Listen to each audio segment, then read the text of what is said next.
The fluorescent lights hummed their mechanical song as Megan O'Brien clocked in at 11:51 p.m., 8 months into a life rebuilt on silence and measured breaths. The night shift at Oak Creek Memorial in Portland was her preferred purgatory: fewer questions, fewer eyes, fewer chances for anyone to notice the way her left leg bore slightly less weight than it should, or the way her hands moved with a precision that no civilian nurse academy taught. She'd been rebuilding something here, something small and unremarkable, and that was exactly the point. Nobody needed to know who she'd been. Nobody needed to see the major underneath the scrubs. The ER smelled like antiseptic and burnt coffee, the same smell it always did when she arrived. She pushed through the double doors and made her way to the break room to store her bag, nodding at the two RNS prepping charts. They didn't look up, which was fine. Fine was what Megan O'Brien had become an expert in. She pulled her dark blonde hair back into a regulation bun, precise and high, muscle memory from 1,000 formations, and tied her surgical mask around her neck for the first time that shift. Her scrubs were navy blue, her shoes worn white Skechers with a scuff on the left heel from 7 months of night shift trauma. She looked like every other exhausted nurse in a city hospital. That was the whole idea. At 12:14 a.m., the paramedics brought in the John Doe. They'd found him on the corner of Morrison and 5th, slumped against a boarded-up storefront with no wallet, no phone, no identification of any kind. Just a man in a rain-soaked jacket, mid-60s maybe, unconscious but breathing. The medic, a guy named Graves with 23 years in service, briefed the ER intake nurse with clipped efficiency. Unknown trauma, possible head injury, responsive only to pain. No ID on scene. No next of kin contacted yet. Started for access en route, vital stable for transport. They wheeled him into bed 7 of the trauma bay, the room smelling suddenly like rain and diesel exhaust, the stretcher wheels squeaking against the tile floor like something dying. Megan was already there, reading the intake notes with her eyes moving left to right in that way that told you she was reading faster than a human should.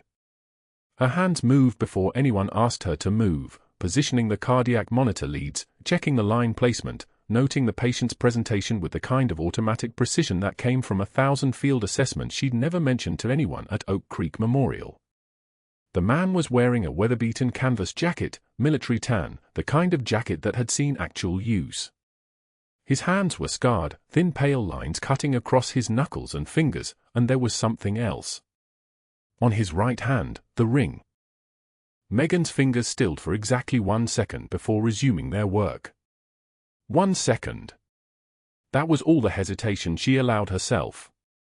The ring was brass, worn nearly silver by decades of weather and wear. A class ring, Army branch insignia, Rangers tabbed across the face. She knew exactly what the inscription said because she'd heard those words read aloud in a cold hearing room outside Bagram 7 years ago.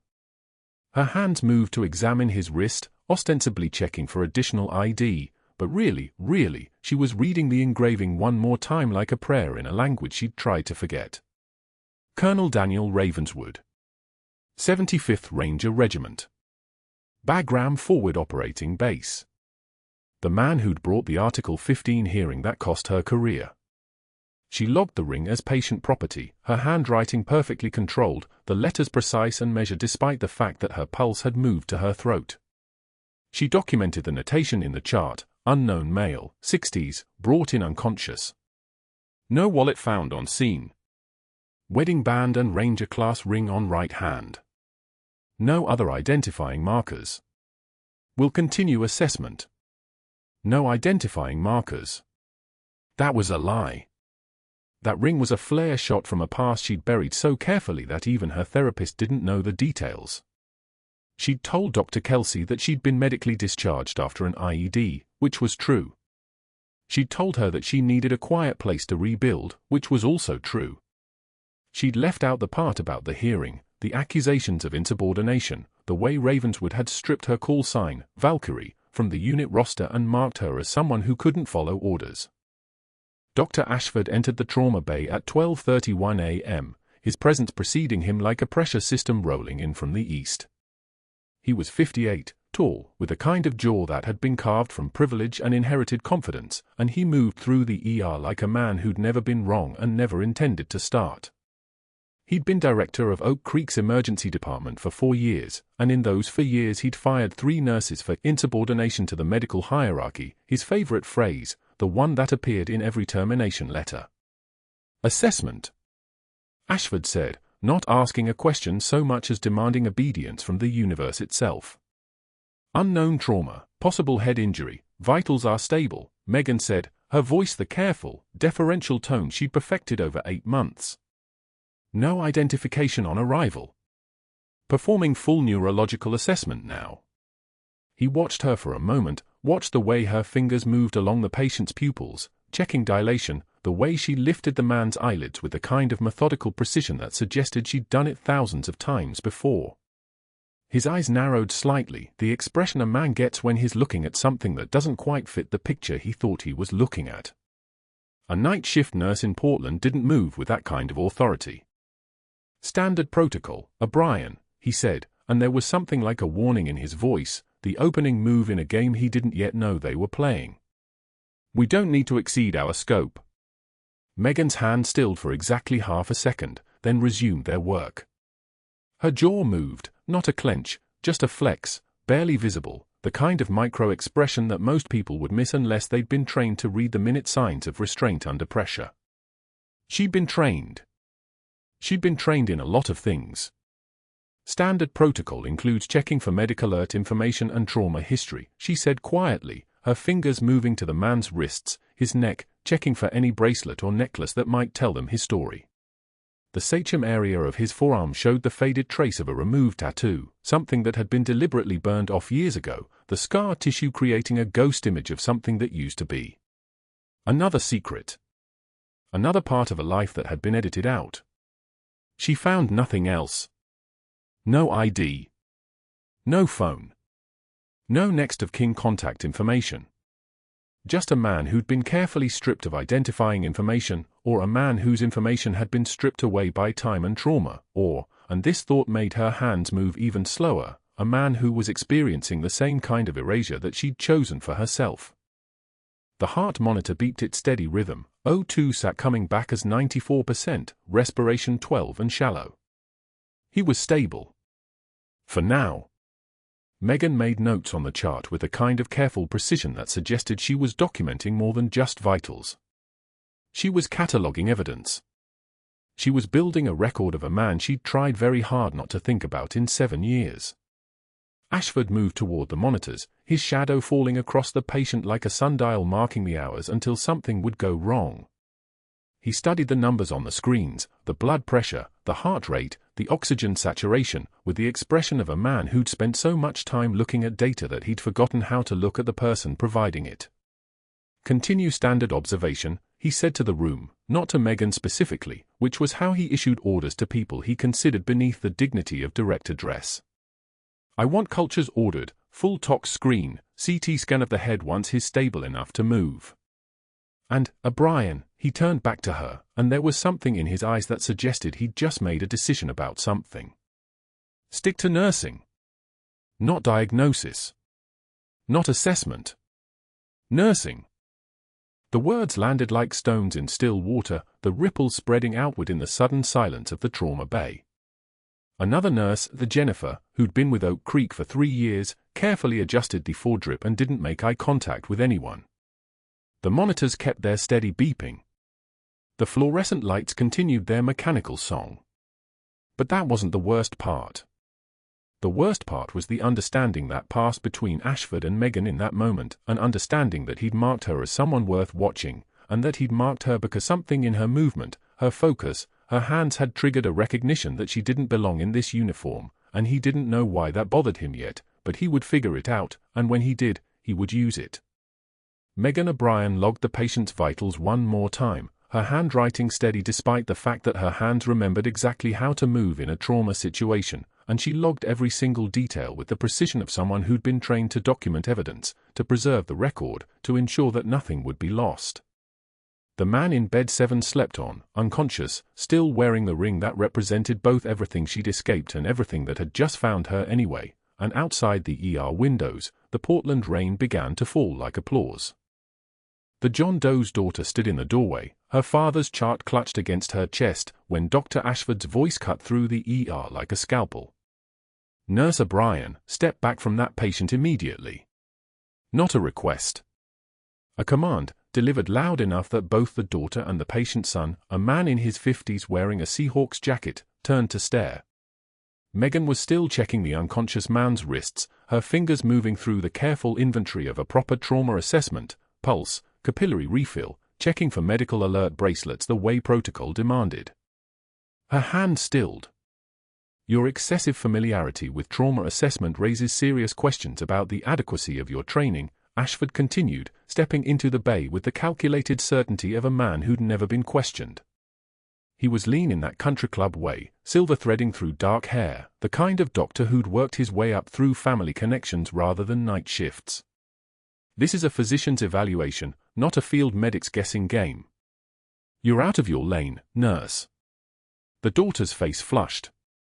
The son shifted his weight, uncomfortable. 3 other staff members passing in the hallway slowed, pretending not to listen. The fluorescent lights hummed overhead like fluorescent lights always do, a sound that meant nothing and everything, the white noise of institutions where power was distributed and defended. Megan straightened. She took one measured breath through her nose, the kind of breath that comes from training, from a place deeper than instinct. For a moment, just a moment, something flickered across her face. Not anger. Not shame. Something colder. One tear escaped her left eye, unexpected, involuntary, the kind of tear that comes from pressure valves that shouldn't open during an overnight shift in Portland. She wiped it away with the back of her hand without breaking eye contact with Ashford. Her gaze was flat. Neutral. The gaze of someone who'd learned long ago that composure was armor. I was checking for a medic alert bracelet, doctor, she said, her voice steady as a surgical laser. Standard protocol you might remember from your textbooks. The silence that followed lasted exactly 3 seconds. In those 3 seconds, Ashford's face reddened from jaw to hairline. His hands curled slightly, the small fists of a man discovering he couldn't dictate the entire world. We'll see what the board thinks about your tone, he said finally, his voice dropping into that dangerous register that meant he'd already made his calculations, already decided how this would play out. He turned and walked away, his shoes clicking against the tile floor with the rhythm of a man who expected obedience. Megan didn't move. Didn't flinch. Didn't follow him. She simply returned to her patient, checking his O2 levels on the monitor, 94%, stable, and noting it in his chart with handwriting that betrayed nothing.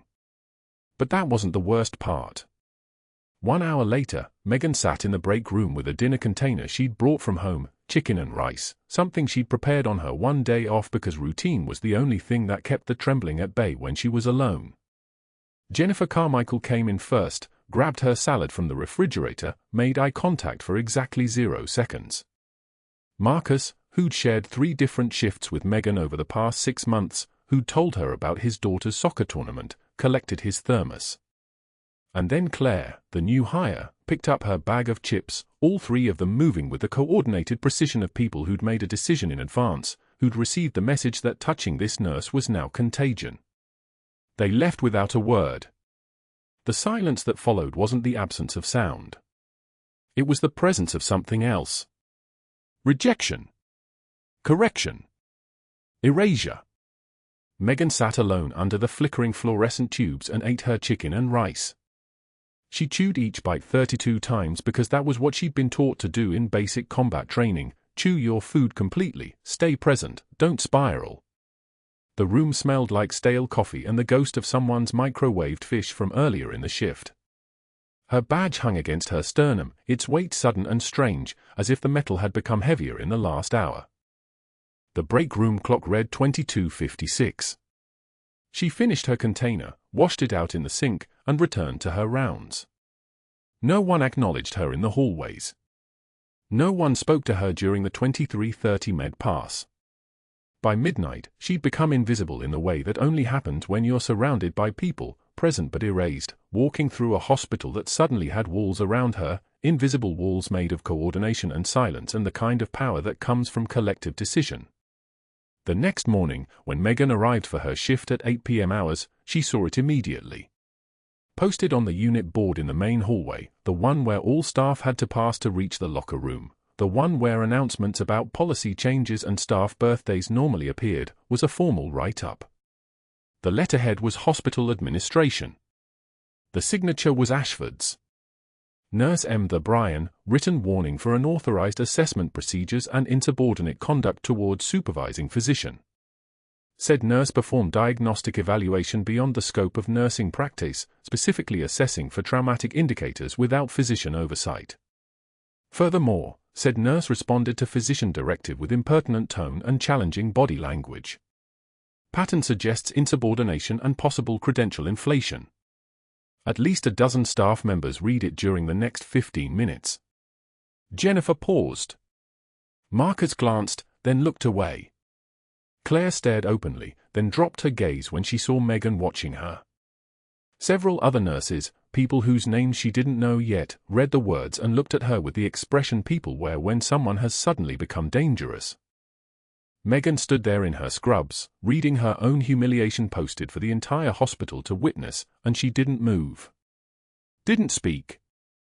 Her jaw tightened, a single muscle contraction that betrayed nothing and everything, and she reached up, took the paper from the board, folded it once with deliberate precision, and slipped it into her scrub pocket. "You have no idea who you're standing next to," she said quietly, to no one in particular. But someone would remember those words. Someone always did. The shift ticked forward. Bed 3 needed a dressing change. Bed 5 requested pain medication. The machines beeped their electronic songs. Time moved the way it always moves in a hospital, fast and slow simultaneously, minutes stretching into hours, hours collapsing into seconds depending on what was happening and what wasn't. Megan moved through her patients with the precision that had made Ashford suspicious in the first place. She checked vital signs. She started falls with the kind of accuracy that came from muscle memory and training that couldn't be erased by 8 months of hiding. And in bed 7, the John Doe slept on, still unconscious, still wearing the Ranger ring on his scarred hand. She found herself checking on him more often than the chart required. At 23:15, she verified his oxygen levels. At 0:30, she changed his 4-bag. At 1:45, she adjusted his blanket, her fingers brushing against the jacket they'd removed and folded beside the bed. The fabric was military-issued, the kind that came from base supply, the kind that people who weren't supposed to wear it for the rest of their lives still kept, still checked the pockets of, still remembered how to repair. She didn't think about his face. Didn't think about the testimony he'd given at her court-martial, his voice steady as he'd explained why disobeying direct orders, even direct orders that would have meant 3 children died, was worse than the outcome that her disobedience had created. She didn't think about the words, conduct unbecoming.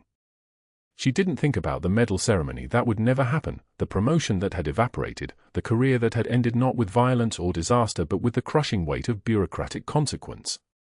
But at 1:52, standing alone at the medication cart while the hospital around her slept, she pressed her hand against the counter and closed her eyes. The man in bed 7 had destroyed everything. And now he was dying under her care. The alarm at 0200 hours was not a sound, it was a scream. The monitor attached to bed 7 wailed in ascending pitches, each beep sharper than the last, each beep a countdown. Megan's head snapped up from the charting station. O2 saturation plummeting. 87. 82. 79. The John Doe's chest was not rising. The ventilator was pushing air into a collapsed lung, and nobody was moving. Dr. Ashford stood frozen at the patient's bedside, his hands suspended over the chart as if the pen itself had become too heavy. His mouth opened and closed without sound. Around him, 2 residents and a respiratory therapist waited for orders that would not come. The silence in the ICU was the silence of a man discovering his own limits, and it lasted exactly 4 seconds too long. Megan moved before thought caught up with her. She was on her feet, crossing the distance to bed 7 in 3 strides, her scrubs whispering against the tile with a sound like wind through dead leaves.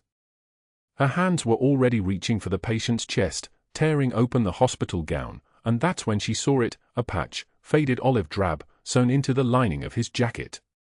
The faded 75th Ranger Regiment insignia. The same insignia that had been on the collar of the officer who sat across from her in that cold hearing room at Bagram 18 months ago, the man who had signed the paperwork that ended her career. But there was no time for that. There was no time for anything except the fact that his chest was not moving and her hands were moving, and muscle memory did what her mind could not afford to do. She reached into her locker, every combat medic kept one there, tucked between her shift reports and her emergency glucose tablets, and pulled out the MRE wrapper she'd carried since Bagram, the one she kept flattened and ready, medical tape already wound around its edge. Her fingers moved with the fluid precision of someone who had done this in desert heat and rain and once in complete darkness. She tore the wrapper open, positioned it over the wound site, and sealed the edges down with tape in a cross pattern, creating an occlusive dressing that would allow air to escape from the pleural space without allowing it back in. The hiss of trapped air. The oxygen saturation climbed. 84. 88. 92. Stable. 30 seconds. That's all the procedure required. 30 seconds and a major's hands wrapped in a nurse's scrubs doing something that should not exist in a civilian hospital at all. Dr. Ashford's face had gone the color of old bone. He said nothing. The respiratory therapist said nothing. Megan taped down the final corner of the seal, checked the patient's breath sounds with her stethoscope, the left side now clear, the right side silent but perfusing, and then she turned to face the room as if she had simply restocked a medication cart instead of just performed emergency battlefield medicine in the heart of Oak Creek Memorial. Her voice came out level. He's got a pneumothorax. Likely tension. He needs a chest tube, and he needs it now. Nobody moved. They were all still watching her hands. Now, she said again, and this time her voice had dropped an octave, and that was the mistake. That was the moment Dr. Ashford understood that she was not a nurse at all, that she was something else entirely, something he could neither control nor comprehend, and his face transformed into something that looked almost afraid. By dawn, Ashford had made 4 phone calls from his office with the door locked and his voice low. The first was to the hospital board chair, a man named Sterling who played golf with Ashford's ex-partner and owed him money. That conversation lasted 9 minutes and included the phrase, credential irregularities, used 3 times. The second call was to HR, to a supervisor named Justine who had already flagged Megan's file as restricted employment history, do not contact prior employers. Ashford suggested, in a voice that suggested nothing but was in fact a knife, that an immediate investigation into Megan's employment records might be prudent. Something about her clinical knowledge exceeding typical nursing protocols. Something about possible fraud. The third call went to the scheduling supervisor. Effective immediately, Megan O'Brien was being reassigned to the pediatric wing. The fourth call was to IT. I need access restrictions on one of our nursing staff. Effective now. Restricted from the ICU patient files for bed 7. Restricted from any files marked with a flag. He paused. Listened. No, I won't provide my justification in writing. This is a confidential personnel matter. When Megan arrived for her shift at 1900 hours, her keycard would not open the ICU doors. The magnetic lock clicked, then released nothing. She tried again. Again. The charge nurse, a woman named Patricia who had worked with her for 8 months without incident, approached with a printed memo in her hand, and Patricia's face was the face of someone who had already made a choice about whom to believe. You've been reassigned. Dr. Ashford's orders. Something about appropriate skill matching. Pediatrics starts Monday. Megan read the memo once. The language was careful and clinical and entirely designed to suggest nothing while implying everything: credential review, scope of practice clarification, appropriate clinical placement. No accusations. No specifics. Just enough to contaminate her record with vague concern. She folded the memo and placed it in her pocket. Understood, she said.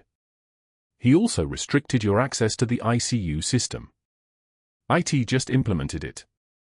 Patricia's voice was low. Apologetic. Guilty. I'm sorry, Megan. I don't know what this is about, but I'm going on break, Megan said quietly, and walked toward the staff locker room before Patricia could finish. Before she could say anything else that would require a response.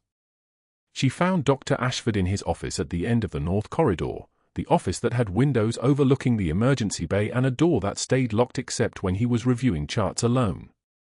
She knocked once and entered without waiting.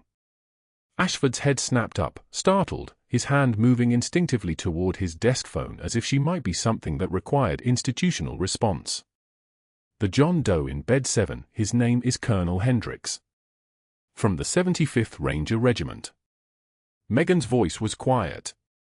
She did not raise it. She did not need to. He's not stable. His pneumothorax could reform. He needs monitoring. ICU-level monitoring. Not pediatrics. Not restricted access. That patient needs. Colonel. Ashford cut her off, his voice sharp and strange. His eyes had gone very bright. That's interesting. An interesting detail to know when we haven't identified that patient yet. When his identity remains unknown to the medical team. He leaned back in his chair, his fingers steepled together in a gesture meant to convey power and absolutely conveying fear instead. The John Doe is receiving excellent care from properly credentialed staff. Your concern is noted and dismissed. Pediatrics starts Monday. Your access restrictions remain in effect. He needs. You are a nurse, Ms. O'Brien. Not a physician. Not a field medic. Not whatever it is you apparently were before you came here, though I suspect I'm about to find out. Ashford's voice had taken on a quality like a tank idling in a garage, low and constant and containing power he had not yet decided to deploy. You don't have the authority to tell me what any patient needs. You don't have the authority to be in this hospital beyond what I choose to permit.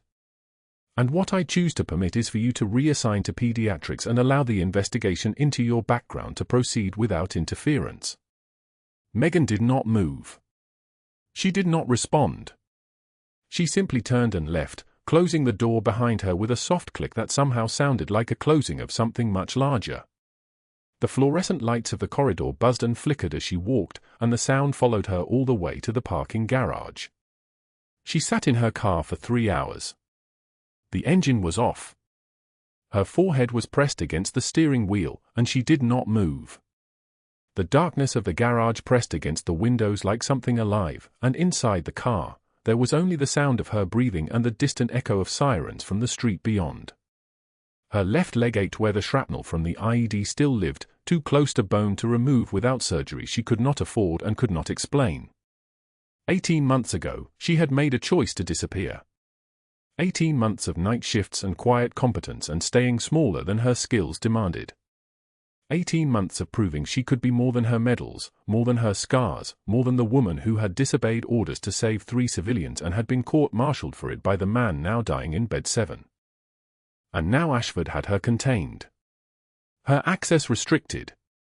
Her past under investigation. Her future smaller with every passing hour, and the one person who could validate her actions, the man she had saved by breaking protocol, the man who had destroyed her for saving him, was unconscious and unidentified and locked behind doors she could no longer open. But that was not the worst part. 3 days. 72 hours of watching the ICU monitors from the pediatrics wing through borrowed tablet screens, 72 hours of knowing Colonel Hendricks was still alive and she was barred from the floor that held him. 72 hours of Dr. Ashford's silence, which was worse than his rage, the kind of silence that meant phone calls had been made, that institutional machinery was grinding in directions she couldn't see. Megan sat in her car in the parking garage at shift's end, engine dead, forehead pressed against the steering wheel. The plastic was cool against her skin, and she didn't move. Around her, the garage was empty except for the sound of distant traffic filtering through the concrete walls. Her hands rested on her thighs, palms down, steady as a surgical laser. The hospital badge hung from her neck like a weight on a drowning person. The folder had been waiting in her locker that morning, sealed with the hospital letterhead. She'd opened it between shift change and the first code blue. Credential misrepresentation. Unauthorized medical procedures. Scope of practice violations. Ashford had built a file so precise, so methodical, that it looked like he'd been waiting for permission to destroy her. She should have seen it coming. Should have walked that first day when she recognized the Ranger ring. Should have let him die with the rest of her past. But she hadn't. And now the machinery was moving. The knock on the car window made her eyes open. 2 security guards stood beside the driver's door, their uniforms grey and pressed, their expressions professionally neutral. The taller one gestured toward the hospital entrance. Not hostile. Not yet. Just inevitable. Megan grabbed her bag from the passenger seat and stepped out into the fluorescent-lit cold of the garage. The guards didn't touch her. They didn't need to. She was already moving toward the exit, toward the locker room, toward the end of the story she'd tried so hard to write. The pediatrics wing was her destination. They were escorting her to collect her belongings, but the route took her past the ICU. Past bed 7. The guards walked 1 step behind and 1 step ahead, a human corridor moving through hallways that suddenly felt like a prison she'd been sentenced to without ever understanding the crime. And then a woman's voice shattered the silence. Wait. Please. Wait. Colonel Hendrick's daughter stood outside bed 7, her hands trembling, her eyes fixed on Megan. She was thin, maybe 30, with the same sharp cheekbones as her father, the same set to her jaw. Her voice came again, louder now, and several nurses turned to look. He's asking for someone. He keeps saying a name. The security guard stopped walking. Ashford, who'd been following 3 paces behind, ensuring she actually left, came to a halt so abrupt that his shoes squeaked on the tile. Major O'Brien, the daughter said, voice cracking. He won't stop saying Major O'Brien. The room went dead silent. Megan didn't move. Didn't blink. The calculation was instantaneous. The daughter had access to the records. The records would have the court-martial. The records would have everything. There was no walking away from this moment. There was only walking through it. She turned toward bed 7. Absolutely not, Ashford said behind her, his voice a blade wrapped in velvet. Security will escort you directly to the exit. This is a manipulation tactic. She's attempting to. Megan entered the room. Colonel Hendricks lay in the bed with his eyes half closed, the monitors around him painting green light across his weathered face. His left arm was bandaged to the chest, his breathing still shallow but steady. The work she'd done 3 days ago was holding. His eyes opened fully as she crossed the threshold. Recognition. Then something deeper. Something that looked like absolution. His lips moved. His voice came as barely a whisper, but clear as a rifle shot across a kill zone, Valkyrie. Her call sign. The designation that had been stripped from her in a frozen hearing room at Bagram Air Base 18 months ago, ripped away by the man whose life she'd saved by disobeying him.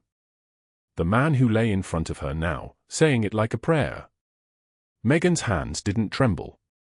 Her breathing didn't change. She stood perfectly still in the doorway as the ICU nurses froze at their stations, as Ashford's face went from rage red to ashen white, as every eye in the unit turned toward her. The daughter entered behind her, a folder clasped against her chest. Her hand shook as she opened it, the papers rustling. I've been reading Dad's file since he woke up. I don't understand all of it, but she looked at her father, then at Megan. The Bagram incident. March 2021. You saved him. Megan said nothing. The daughter read, you disobeyed his evacuation order and went back into the building. He was supposed to be the last one out. He gave the order thinking he was alone, but you were still inside. You pulled him out. You saved him and 3 children. They court-martialed you for it. Still nothing. Megan's face was carved from stone, the kind of composure that only came from having already survived the worst thing that could happen to a person, and then surviving it again. Ashford took a step forward, his voice cracking slightly. This is completely irregular. Security, remove her from the ICU immediately. This conversation is. He was supposed to die, the daughter said, looking directly at Ashford now. The anger in her voice was the anger of a child who'd watched her father deteriorate for 18 months. The building was collapsing. He gave an evacuation order. He thought everyone was out. But she went back. Colonel Hendricks reached out with his unbandaged hand. His fingers found Megan's wrist. His grip was weak but deliberate. His eyes didn't leave hers. "You disappeared," he whispered. "After the hearing. They told me you took a discharge. Medical separation. I spent 3 years trying to find you." 3 years. Megan's voice, when she finally spoke, sounded like it was coming from very far away. "Why?" "Because I was wrong," he said simply. "Because I spent 3 years getting the decision overturned. Because the army finally acknowledged what you did was the only choice any human could make, and I needed to tell you. You were never the criminal. I was. For charging you. For," he stopped, coughing, the monitors spiking slightly.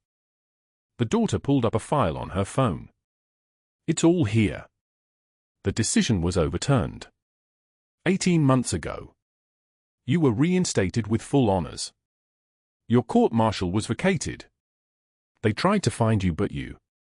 A sound like boots on tile. Heavy, precise, deliberate." The doors to the ICU burst open with the kind of force that made several nurses flinch. The man who entered was tall, built like the apex of human engineering, shoulders that could carry weight, posture that belonged in a command center. His dress uniform was dark blue, immaculate, decorated with 3 ribbons stacked like achievement itself. His eye swept the ICU with the kind of professional assessment that catalogued everything in 3 seconds and found most of it disappointing. The hospital board chair appeared behind him, summoned by emergency call, looking confused and slightly terrified. "I'm looking for Major Megan O'Brien," the SEAL said. His voice sounded like a tank idling in a garage, low, constant, impossible to ignore. The ICU went absolutely motionless. "Major," someone whispered. One of the nurses. Ashford's face had gone completely white. Not pale. Not flushed. White in the way faces go when all blood drains at once. The SEAL read from a tablet in his hands. "Major Megan O'Brien, Army Special Operations, medically discharged 18 months ago, effective date, 7 June, 2021. Rank confirmed. Identity confirmed." The timeline crystallized in that single sentence. "Combat medic," he continued, "attached to the 75th Ranger Regiment, 3 deployments, Kandahar Province, Helmand, and Loga. Call sign, Valkyrie." The legend. One of the nurses gasped, her hand covering her mouth. The board chair stepped backward as if the words were physically pushing him away. Ashford tried to speak but his mouth opened and closed soundlessly, a fish drowning in air. The SEAL looked directly at Ashford. "I have a report that you initiated termination proceedings against Major O'Brien for credential misrepresentation and unauthorized medical procedures. Is that accurate?" Ashford's voice, when it came, was barely audible. We have protocols. Scope of practice. She performed a procedure without. She improvised a needle decompression and chest seal, the SEAL said flatly, on a patient who otherwise would have experienced sudden cardiac arrest secondary to tension pneumothorax. Using combat medical protocol that she's executed 384 times in theater. That's not a scope of practice violation, doctor. That's excellence under pressure. The board chair was making calculations now, his expression shifting from confusion to something that looked like understanding. And then horror. Colonel Hendricks' daughter pulled another document from her file. 2 silver stars, she read, her voice rising slightly. Bronze star with Valor. Purple heart. 2 deployments. She looked at her father, tears running down her face now. She's been alive this whole time and nobody told her. The decision was overturned and nobody found her and she was working as a nurse, the SEAL finished. At Oak Creek Memorial, Portland. 12-hour overnight shifts. Invisible. The Bagram miracle went unacknowledged for 18 months while you served in pediatrics because you couldn't bear to be anyone's hero. Megan didn't respond. She didn't need to. The silence itself was the answer. The kind of silence that comes from having already said everything that matters and now just waiting for the world to catch up. Ashford took a step backward. I didn't know. I had no way of knowing. The credentials she provided seemed. The credentials she provided, the seal said, were accurate for a registered nurse with basic medical training. Which is what she needed to be to disappear into a normal life and stop being asked about the day she saved for people by disobeying orders. You didn't investigate. You didn't ask questions. You saw someone performing well and assumed she was someone to diminish. And when that someone saved your patient's life, you tried to destroy her for it. The SEAL's eyes moved to Megan. Welcome back, Major. Your country's been looking for you. The stone-faced Navy SEAL materialized in the ICU doorway like a presence the air itself couldn't ignore. Dress uniform pressed sharp enough to cut. 3 ribbons stacked on his chest. Behind him, 2 Pentagon personnel in charcoal suits, faces blank as courthouse walls. The machines around Colonel Hendrick's bed seemed to quiet, sensing something had shifted in the room's gravity.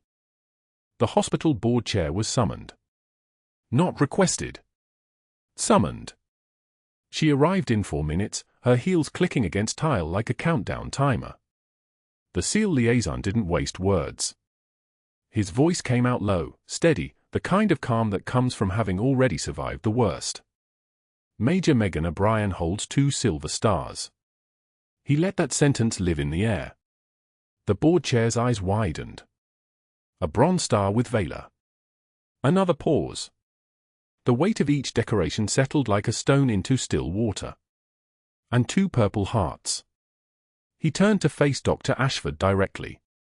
Her supposed disobedience at Bagram, the decision to save 3 civilian families against Colonel Hendrick's orders, has been retroactively recognized by JSOC and the Pentagon as the Bagram miracle.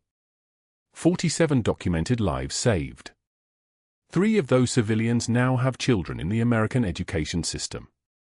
The board chair's face went through 5 expressions in 3 seconds. Confusion. Understanding. Fury. Shame. Then something harder. She pulled Dr. Ashford into the adjacent conference room. The door didn't close quietly. Glass walls meant sound traveled. His voice came through, high and fractured. You tried to terminate a decorated combat veteran? Do you understand what this looks like? What this is? Ashford's response was inaudible. But his shoulders had collapsed like someone had cut strings. The board chair's voice rose. Her record was classified. Sealed. You had no access to her prior service, and you made for calls to board members claiming credential irregularities you couldn't possibly have verified. She stepped closer to him. My lawyer is already drafting the liability paperwork. But that wasn't the worst part. The hospital's IT director requested a meeting with the board chair that same afternoon. Marcus Webb. Combat action ribbon pinned to his civilian dress shirt, visible if you knew where to look. Marine Corps tattoo on his wrist. He arrived with a folder that was too thick to be coincidence. Dr. Ashford asked me to delete security footage from the night of the John Doe's cardiac event. Said it was routine storage management. Webb's voice carried the precision of someone testifying in court, because that's where this was heading. I saved every frame instead. Backed it up to 3 separate servers. He spread the printouts across the conference table. Timestamps. Access logs. Security footage still showing Megan's hands moving with surgical precision. Ashford frozen in the background like a mannequin. He accessed her personnel file 17 times in 72 hours. Made for calls to board members before any investigation was authorized. I've documented all of it. The State Medical Board received my report this morning. By evening, Dr. Ashford was on administrative leave. His office was sealed by 5 o'clock. The nurses who'd avoided Megan in the break room now avoided the hallway where his closed door stood like a tombstone. Jennifer, one of the three who'd walked away from her lunch, tried to approach her near the medication dispensary. Megan simply nodded once. Her eyes held no forgiveness because they held no anger. Just acknowledgement. Jennifer understood that no apology would make it across that distance. She turned and walked away. The board chair personally reinstated Megan with full back pay. A formal apology was drafted by the hospital's legal team. 3 paragraphs acknowledging the error, the investigation into her credentials, the failure to protect her from retaliation. Megan signed nothing. She didn't need to.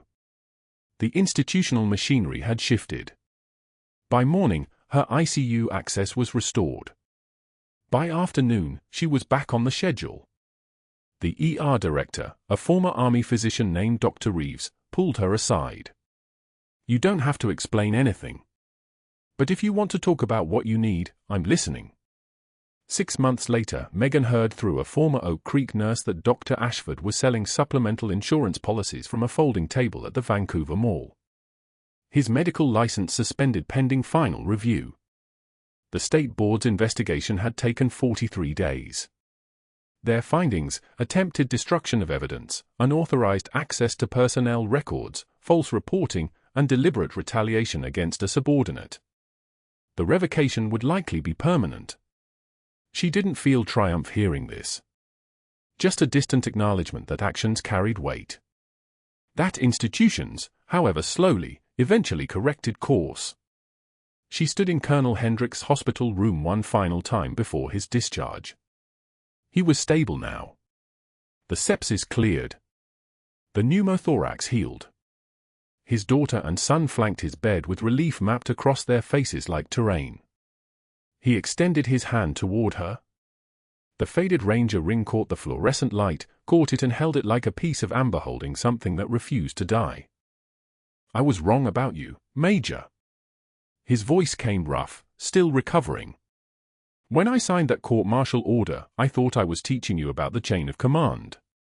Teaching you about obedience." He squeezed her hand once.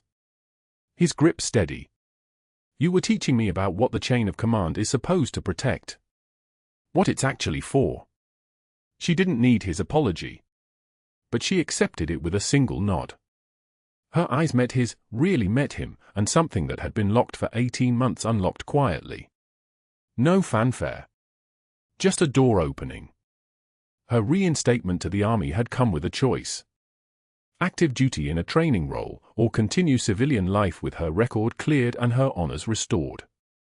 She'd chosen the hospital. She wore her scrubs now with a small Ranger tab pin her unit sent her, visible to those who knew what to look for. Dr. Reeves treated her as the expert she was. In the break room, nurses asked her questions. Asked her to walk them through trauma responses. Asked her to train them on procedures. They sat beside her. No one left when she sat down. She still limped slightly. Still carried an MRE wrapper in her locker, that piece of packaging she'd used to save a colonel's life, a reminder that sometimes the tools that matter most aren't what anyone expects. Still moved with quiet precision through the fluorescent halls and the rain-soaked parking garage where she used to sit unable to turn the key. But now, when someone asked about her past, she answered. Not with fanfare. Not with speeches. Just the truth. 12 years. 3 tours. 2 Purple Hearts. The words came easy now because the weight had been lifted. The mask had been worn for 18 months, and it had protected her until she could protect herself. But the mask was gone now. What remained underneath was harder. More certain. A woman who knew exactly what she'd done and why she'd done it. The quietest person in the room might be holding it all together. If you've ever been underestimated, if you've ever had to rebuild yourself from nothing, carrying secrets that could change everything, hit that subscribe button. Comment below with your story. And if you know someone like Megan, someone carrying the weight silently, send them this video. Because heroes walk among us. And sometimes they're pushing meds in a hospital at midnight, saving lives that nobody will ever know about. Like, subscribe, and thank you for watching.